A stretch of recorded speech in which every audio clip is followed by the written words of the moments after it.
नमस्कार दोस्तों, एक बार फिर से आप सभी का बहुत बहुत स्वागत है। दोस्तों, हमारे देश में तांत्रिक बूटियों औषधियों की कोई कमी नहीं है। बस ज़रूरत है इन सभी औषधियों के बारे में ज्ञान प्राप्त करना और इसका सही तरह से प्रयोग करना।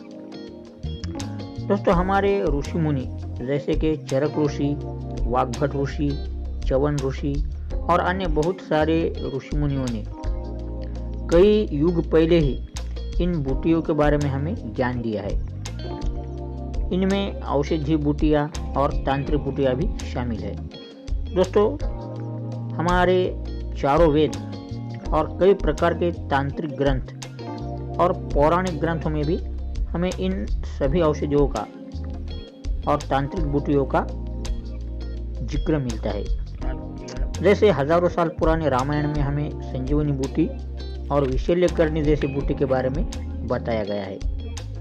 नवनाथों के सभी ग्रंथों में हमें बहुत सारी तांत्रिक बूटियों के बारे में जिक्र मिलता है और आज भी विभिन्न प्रयोगों में इनका उपयोग हम करते आ रहे हैं। जैसे कि ज्योतिष शास्त्रों में तो यहाँ तक कहा गया है कि अगर आप किसी अशुभ ग्रह के दशा में हैं, आपको ग्रहों से पीड़ा होती हो या हो रही हो, तो आप उन ग्रहों के रत्न पहनने की बजाय अगर इन औषधीय बूटियों का उपयोग करेंगे, यानी हम महंगे रत्नों के स्थान पर अगर फ्री मिलने वाली औषधीय बूटी को धारण करेंगे तो हमें रत्न पहनने जैसा ही फल मिलता है।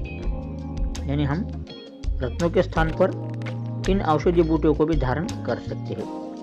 तो दोस्तों, इसका मतलब ये हुआ कि महंगे रत्न और बूटियाँ गुणों में बिल्कुल एक जैसी है, यानी बूटियाँ और रत्न दोनों में गुण बराबर है, सम है।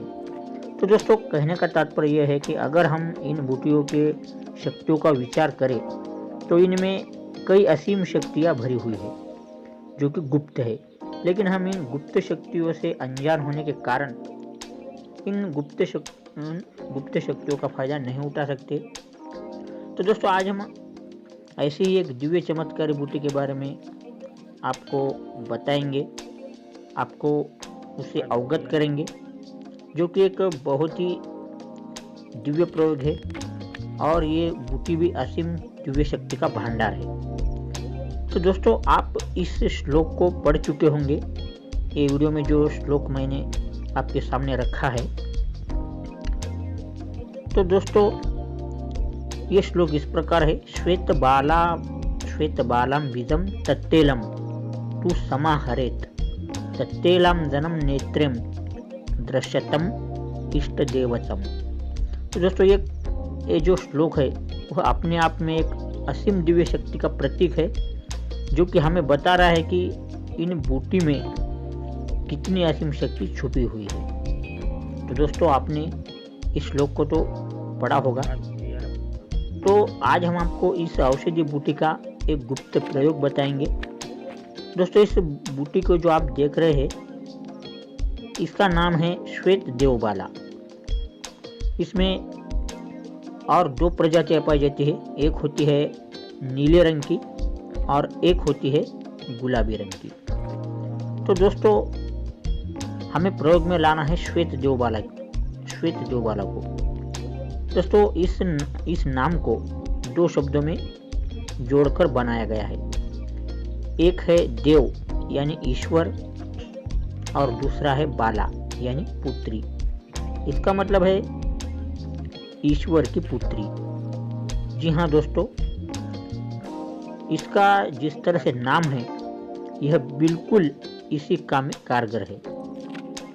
इसका प्रयोग करने से आपको देवी देवताओं के साक्षात दर्शन भी संभव है। तो दोस्तों, चलिए जानते हैं कि इस दिव्य बूटी का प्रयोग हम कैसे करें, इसका लाभ हम कैसे लें, इसको सिद्ध कैसे करें। तो दोस्तों, आप सबसे पहले इस सफ़ेद देवबाला का एक या दो पौधा देख कर रखें, यानी कि बाद में आपको इसको ढूंढने की जरूरत ना पड़े। इसके लिए दोस्तों, आप पहले ही इस सफ़ेद देवबाला को कहीं से भी ढूंढ कर रखें। अगर आपको कहीं पर ये पौधा दिखाई दे तो उस पर ध्यान रखें।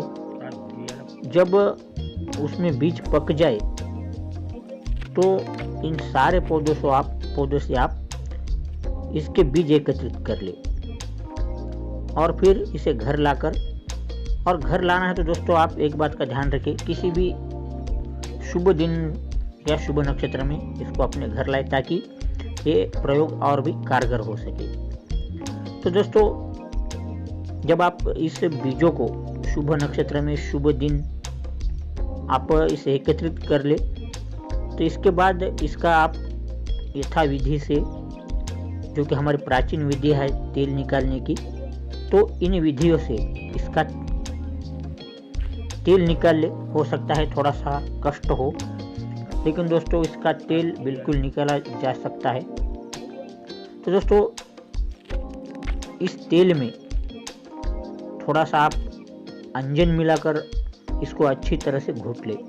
अंजन यानी हम जो कि बच्चों के आँख में जो अंजन डालते हैं, इसी तरह का आपको अंजन घर पे तैयार करना है। अंजन के लिए दोस्तों आप सबसे पहले क्या करें, एक रुई की बत्ती लेकर उसको घी के दीपक में जलाए और जब पूरी बाती जल जाए तो उस बाती को लेकर आप फिर से थोड़ा सा इसमें घी डालकर इसको पेस्ट सा बना लो। ये आपका घरेलू अंजन तैयार हो गया है। तो दोस्तों अगर आपको ये तेल का अंजन तैयार करना है तो आप क्या करें, इस आपने जो घर पर अंजन तैयार करके रखा है, आप पहले भी इसे घर पे तैयार करके रख सकते हैं और बाद में अगर जब आपको ये बीज मिले उसमें से तेल आप निकाले तो इस तेल को उसी अंजन में डालकर इसको अच्छी तरह से घोट ले, यानी इन दोनों को आपस में अच्छी तरह से मिला ले। तो दोस्तों जब ये अंजन के साथ पेस्ट सा बन जाए, एकदम घुल मिल कर जाए आपस में, तो ये आपके लिए सिद्ध हो गया है। इसे ना तो किसी मंत्र के साथ सिद्ध करने की ज़रूरत है, ना ही इसे और कोई प्रयोग करने की ज़रूरत है। तो दोस्तों आपका अंजन बिल्कुल तैयार है। तो दोस्तों इस सिद्ध अंजन को अगर आप नेत्रों में लगाते हैं और अपने इष्ट देव का, किसी भी इष्ट देव का अगर आप ध्यान करते हैं तो निश्चित ही आपको उस इष्ट देव के साक्षात दर्शन हो सकते हैं, इसमें कोई संदेह नहीं है। तो दोस्तों ये बहुत ही दिव्य और असीम प्रयोग है। ये एक शोध का विषय जरूर है। तो दोस्तों पहले आप इस प्रयोग को करके देखिए, इसका अनुभव आप खुद ले। तो दोस्तों ये आज मैंने आपको इस सफ़ेद देवबाला के बारे में जो जानकारी दी है, तो वो आपको कैसी लगी कमेंट में ज़रूर बताएं और वीडियो पसंद आते इसे लाइक ज़रूर करें दोस्तों, क्योंकि दोस्तों हमें लाइक करने के पैसे तो नहीं मिलते हैं, लेकिन दोस्तों हम आपके लिए इसी तरह के रहस्य कहीं से भी ढूंढकर आपके सामने उजागर करने की कोशिश करते हैं। तो दोस्तों एक लाइक तो ज़रूर बनता है। तो दोस्तों ये प्रयोग बिल्कुल निरापद है और 100% यह कारगर भी है, दिव्य भी है। तो दोस्तों इस दिव्य देवबाला का ये प्रयोग आप एक बार ज़रूर करें, इस पर आप शोध करें और इसका अनुभव क्या आपको मिलता है वो कमेंट बॉक्स में ज़रूर लिखिए। अगर आपका कोई सवाल हो तो कमेंट में ज़रूर लिखिए, हम आपके सवालों का भी जवाब देने की ज़रूर कोशिश करेंगे। तो दोस्तों इस वीडियो में बस इतना ही। वीडियो पसंद आए तो इसे लाइक ज़रूर करें, अपने मित्रों के साथ भी इसे शेयर करें ताकि उनको भी इसके बारे में पता चले। और दोस्तों अगर आप ज्योतिष में, तंत्र शास्त्र में रुचि रखते हैं तो हमारे चैनल को सब्सक्राइब करके बेल के बटन को दबाएं और साथ ही ऑल नोटिफिकेशन को भी ऑन करें ताकि हमारे सभी वीडियोज़ का नोटिफिकेशन सबसे पहले आपको प्राप्त हो सके। क्योंकि दोस्तों हम प्रतिदिन हमारे चैनल पर